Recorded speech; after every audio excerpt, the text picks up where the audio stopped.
Hey, what's up, everybody? Today, we're going to talk about the rookies taking some serious momentum into training camp here. They did good, all right? This might have been one of the best rookie classes in OTA minicamp history. Well, in recent years anyway. But nevertheless, you know, they've done well. We're not, obviously we're not breaking out the anointing oil, as Bill Parcells used to say, or putting these guys in the Hall of Fame or Pro Bowl by any means. But Cowboys do need defense. They went heavy in defense in the draft. And these guys, they're going to contribute here. And if anything else, the Cowboys have really set themselves up here for the future. Obviously, we're going to get something out of a lot of these guys this year, but it's the future. All right, you got to feel real good about this. All right, so this is serious. We're talking about the Cowboys rookies. If I can get this hat on right, okay. But DallasCowboys.com has really good stuff out here right now. Obviously, you know, they were unable to do minicamp live and OTA live and all that kind of thing. So in past years, we were able to get good footage of the players. This time, we're mainly taking information from the guys there on site. Broaddus, the main purveyor of information there. Like what he does there. Broaddus, kicking ass as usual, right? But they got some articles here. Rookie top 10. Let's go over the list here that they have here. Kind of ranking the Cowboys rookies 1 through 10, okay? So let's go through their list here, right? At number 10, they have undrafted rookie free agent Lucas Wacha. This guy here, obviously, he's going to be in the hunt here, but he's going to have to really do something here in special teams. Be one of those special teams aces kind of guys. And he can provide depth here. Mark Nazacha has the knee issue. Kind of always banged up too, so he may get an opportunity here, you know, for depth and that sort of thing. He's definitely going to be in competition, but it'll be an uphill battle for him. But obviously, they're giving him recognition. All right. Number 9, they have Dan Skipper, undrafted guy out of Arkansas, tall guy, 6'10", big ass dude, right? So this guy here, they've been working him out at guard. That's pretty big to play guard, 6'10". So does he have enough bend in his knee and flexibility in his hips and back? So that's the main deal with him. Obviously, he's better suited at tackle. If he can nail the guard position, or at least do good enough job there and do well enough at the tackle position, he might be an asset for the Cowboys. Swing guy, he's battling for position here, battling for a practice squad position, so they like him, obviously. Joey Ivy, they have a number 8 on this list. Looks like they like him here, according to the notes here, as a 1 tech. So they have a lot more hype for this guy here once the pads come on. This is a guy who can knife through the center and tackle. He'll get that opportunity here against Frederick, Zach Martin, and those other guys there, Chaz Green and all those guys. So we'll see what he does when the pads come on. If he can step it up, he might boot somebody off this team, all right? So because we're kind of deep there on the defensive line right now. Some guys might be on the fringe. We'll see what he does, all right? Noah Brown comes in at number 7, wide receiver. For me personally, I think he's going to have a hard time making this team, barring injury from one of the veterans. Obviously, he is doing some things here. You know, we've been reading up on the notes here throughout OTAs and the past minicamp. You know, he's making plays out there, but they want to see more consistency from him. And, well, we'll see what he does there, all right? Number 6, Marquez White, the cornerback. We haven't heard much about him, but, you know, overall, he had a pretty solid OTA and minicamp, making plays, batting balls around, and he's going to have to compete for that as well. If he can play special teams, that'll give him some more help to making the squad, so they like him there. Number 5, Brian Brown. All right, the wide receiver here. This is a guy here that nobody's ever really been talking about much, including myself. But we gotta watch what he does here moving forward in training camp. He's another guy here that Cowboys brought in here for the receivers. Looks like they're trying to churn the roster there at wide receiver, create more competition for guys like Andy Jones. These guys, pretty quiet for Andy Jones. Didn't hear much about him in these, not getting any recognition in a lot of these articles that have come out from the mothership there at DallasCowboys.com. That's not to say that he's not doing good, but it's not saying that he's not doing bad. So kind of neutral there. They've talked about this in the past. If you really don't make a name for yourself here undrafted with the opportunity, they look for other guys here to replace you. That's where guys like Byron Brown come into play, and the other guy that they signed here recently, Lenoir. That's the other guy there. So we'll keep an eye on those guys there. Number 4, Taco Charlton. Not getting as much recognition as the cornerbacks, but he is in the rotation there. But he's looking more like he might excel more at left end. This is something that I saw in my reviews during the draft coverage that we did here, in April and before April. He looked more like a left end. So when they drafted him, they said they would give him a look here at right end. Best man wins it. And according to a lot of notations here from the team, guys inside the team, looks like he's looking like he would be better suited there at left end, which isn't a bad thing. If we can get somebody solid at the end, at either end, that's what we need. We need some ends here to get in here and make plays. So put him there. Demontre Moore at right end, Lawrence at right end. We'll see what they do there. Put him in a combination with him and Irving. The Twin Towers, knocking people down, making moves, getting in people's faces. All right. I'm excited about the pick here. Obviously, he's not getting, a lot of coverage. But you got to look who he's going up against. Tyron Smith makes everybody look human. Very human. Like puny humans, okay? Like the Hulk would say. That Tyron Smith is just something else. He's an avatar. He's one of these special guys here who's hulkish. Just dominates the hell out of people. That was Jason Garrett's big pick there. Really got this. That was his first pick on the offense. Really setting the tone here for what they want to do here. It's working out. All right. So number 3, Jordan Lewis.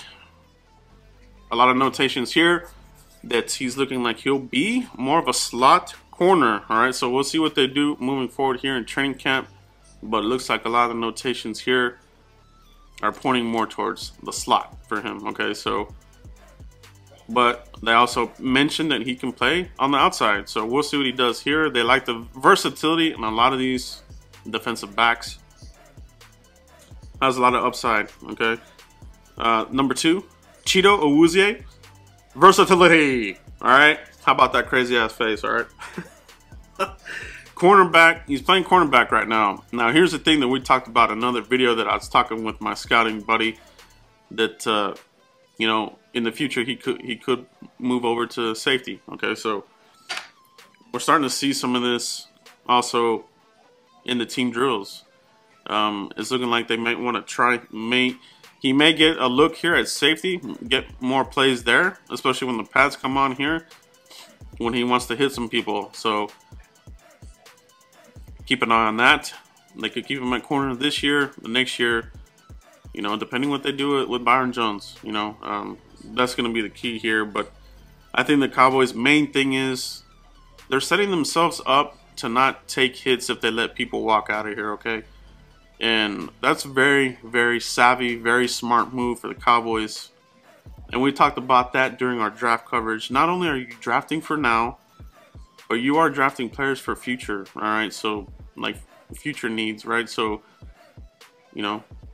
all the best to Byron Jones. I hope he does well. And he's been doing good in the OTAs and all that kind of thing. So, let's hope he has an awesome season. If he does, the Cowboys, they may pick up the 5th-year option. He may get an extension, or, they may let him walk. So, we'll see what they do. But I don't think the Cowboys are afraid to let people walk out the door now. All right, so we'll keep an eye on that. But very good news from Chido, able to cover Des Bryant, making plays, batting balls away. I like this. I like this a lot. Okay, number one, obviously, the main man, Ryan Switzer. This guy's getting the opportunity of a lifetime. There in the slot, and he's tearing people up. All right, he's got good hands, breakaway speed, and with this issue here with Cole Beasley, you know, we need to monitor that situation. Hope Beasley fully recovers from the hamstring tendonitis. That way, him and Switzer can be on the field together and wreak havoc and destroy the NFC East secondaries. Wreak havoc. All right, I want to see that. But worst case, you know, if Beasley is not a full go through the season, or banged up, or needs more recovery time, it's good to see Switzer getting these plays in. A lot of these snaps are very key. Scott Linehan, Coach Dooley, they recognize that. They recognize that he has benefited the most from all of this. He's gotten the most snaps.